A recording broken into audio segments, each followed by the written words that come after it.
नमस्कार, रसस्वादम किचनमध्ये आपणा सर्वांचं खूप खूप स्वागत। आज मी करणार आहे वांग्याची भेळ। बघूया तर मग कशी करायची ते।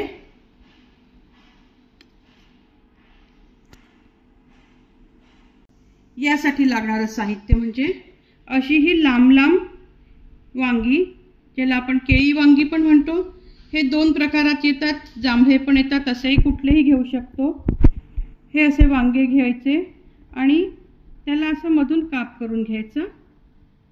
हे वांगे घेतले, त्यानंतर बाकी लागणारे साहित्य म्हणजे बेसन लागणार आहे आपल्याला, तेल लागणार आहे, त्यानंतर भेळीसाठी म्हणून मुरमुरे, खारी बुंदी, शेव, पपडी, शेंगदाणे, कांदा, टोमॅटो, कोथिंबीर, दही आणि ह्या सगळ्यात टाकायला आपल्याला मीठ, हळद, तिखट, चाट मसाला। हे सगळं आपल्याला साहित्य घेऊन वांग्याची भेळ करायची आहे। कशी करायची त्या कृतीला आपण आता सुरुवात करूया। हे बघा, मी ते तेल गरम करायला ठेवलं होतं, हे छान गरम झालेलं आहे।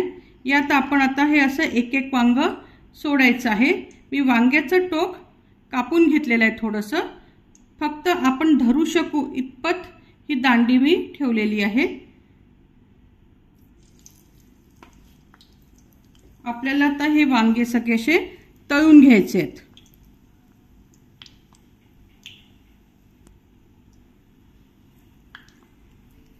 आपले वांगे तळून होतपर्यंत आपण हे बेसन भिजवून घेऊया। यात मी पाव चमचा हळद, अर्धा चमचा तिखट, तिखटाचं प्रमाण हे तुमचं स्वतः, तिखट किती तिखट आहे हे बघून ठरवायचं आहे। थोडासा चाट मसाला, अगदी थोडासा हा, आणि मीठ। तुम्ही ओवा ऐच्छिक आहे टाकू शकता, मी टाकलेला नाही। हे छान असं मिक्स करून घ्यायचं। हे असे वांगे तळून पलटवत जायचे, जिथे दोन्ही साइडनी छान होतात। तुम्हाला दिसत असेल हिरव्या वांग्याचा असा जांभळटसर रंग झालेला आहे। हे पण असे अजून व्हायचे आहेत ते, जसं भज्याचं पीठ भिजवतो ना त्याप्रमाणेच आपण यात पाणी टाकून हे भिजवून घेऊया।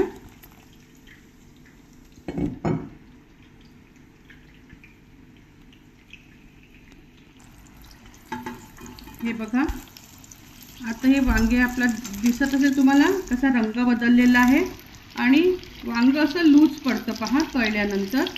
हे आपलं वांग पण दबलं की दाबल्यावर ते दबतं आहे। आता हे आपण समजायचं की आपलं वांग तळून झालेलं आहे। काढून घेऊया आता आपण। हे आता सगळे वांगे मी आता काढून घेते। अक्षरशः 2-2.5 मिनिटात आपले वांगे तळून होऊन जातात, काही विशेष वेळ लागत नाही। हे पहा, असे वांगे तळून मी काढलेले आहे। याला थोडं थंड होऊ द्यायचं, कारण आपल्याला हे हाताने पकडून बेसनात बुडवायचे असल्यामुळे 1-2-3 मिनिटं थांबून मग आपण हे बेसनात बुडवून याचे भजे करणार आहोत। हे पहा, हे असं वांग आता कोमट झालंय। आता मी असं बेसनात बुडवते छान, त्याला सगळीकडून असं छान बेसन लागलं पाहिजे।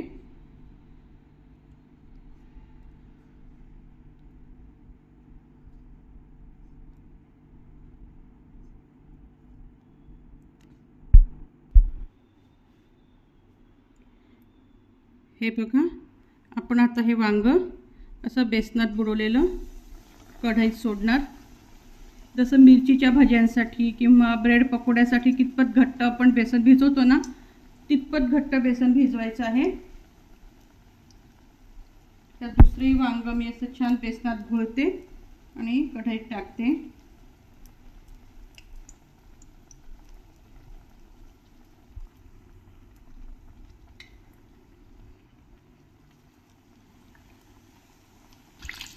मध्यम आचेवर मी हे वांगे तळले आहेत, आता मी त्यांना पलटवते। आपलं वांग पहा आता किती ते बेसनात टाकल्यावर कसं डबल साईजचं होऊन जातं.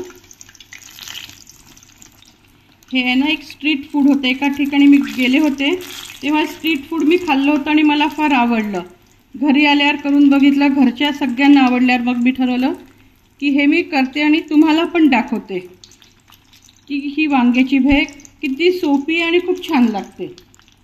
पहा आपले आता 4ही वांगे असे तळून झालेले आहेत.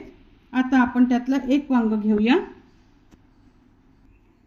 हे पहा, जिथनं आपण वांग्याला चीर दिली होती ना तिथनंच हे वांग आपल्याला परत थोडंसं असं कापून घ्यायचं आहे.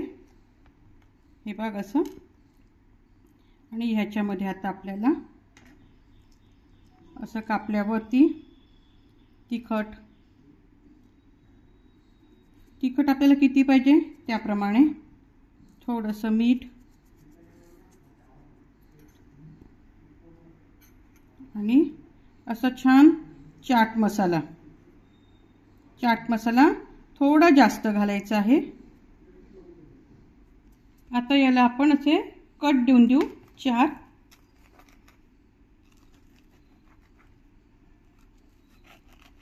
असं 4 भागात आपलं हे आता कट झालेलं आहे. बघा तुम्ही. याच्यावर आता आपल्याला हे छान मी दही फेटून घेतलेलं आहे. घरचं दही आहे, खूप आंबट नाही आहे. असायच्या हे दही टाकून घ्यायचं. तुम्हाला हवं असल्यास या दह्यात पण तुम्ही थोडंसं तिखट मीठ वगैरे घालू शकता. अगदी जेमतेम 2 चमचे मी दही घातलेलं आहे. आता याच्यावर आपल्याला असा हा बारीक चिरलेला कांदा घालायचा, बारीक चिरलेला टोमॅटो घालायचा आणि परत याच्यावर चाट मसाला घालायचा आहे आणि किंचित मीठ घालायचं आहे, किंचित अगदी. आता आपण भेळ तयार करून घेऊया. त्याच्यासाठी मी थोडे मुरमुरे घेते आहे. त्यात थोडीशी खारी बुंदी घालते. त्याच्यानंतर मी थोडेसे शेंगदाणे घातले आहेत. हे मी तळून घेतलेले शेंगदाणे आहेत. बारीक शेव घालते आहे.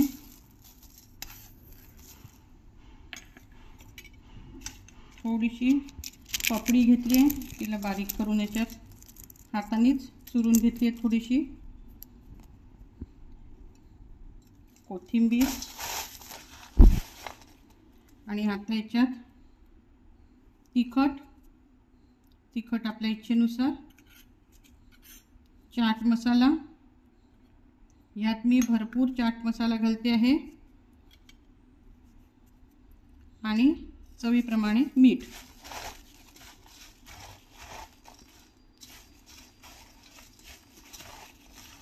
हे पहा, अगदी 1 टीस्पूनभर पाणी घेतलेलं आहे. असं थोडंसं त्यातलं अर्धा आधी हातात घेते की भेळ किंचित ओली होण्यासाठी म्हणून 1 टीस्पून पाणी घालून ही भेळ ओली करून घेतली आहे.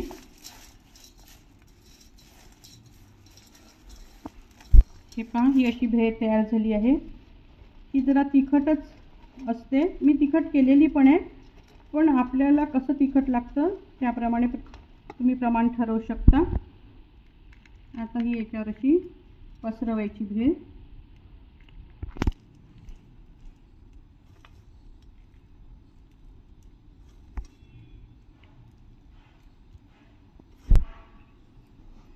याच्यावर छान मी अशी कोथिंबीर पसरवते आहे. तुम्हाला याच्यावर कांदा हवा असल्यास तो ऐच्छिक आहे. मी असा तो साईडला ठेवते. आपण त्यात ते मिक्स करून खाऊ शकतो. थोडासा कांदा आणि थोडासा टोमॅटो आणि हे जे तळलेले दाणे आहेत ना आपण भरपूर टाकलेत तरी सुद्धा 3-4 दाणे असे सजावटीसाठी. चला तर मग आपली वांग्याची भेळ तयार झाली आहे. कशी वाटली तुम्हाला ते तुम्ही कळवा. हा वेगळा पदार्थ आहे. असं वाटतं करायला किचकट आहे, पण अजिबात नाही. सोपं आहे, लागायलाही सुंदर. एका प्लेटमध्ये पोट भरेल असा पोटभरीचा पदार्थ आहे. अशी आपली ही डिश दिसते आहे. दिसायला जशी ती सुंदर दिसते ना, तशीच चवीला सुद्धा तितकीच सुंदर आहे. तुम्ही करून बघा आणि तुमची ही भेळ वांग्याची कशी होते ते मला प्रतिक्रियांनी कळवा. तुम्हाला माझा व्हिडिओ जर आवडला असेल तर आपल्या मित्रपरिवाराबरोबर शेअर करा आणि तुम्ही आणि तुमच्या मित्रपरिवाराला माझ्या चॅनलला लाईक आणि सबस्क्राईब करायला सांगा. धन्यवाद.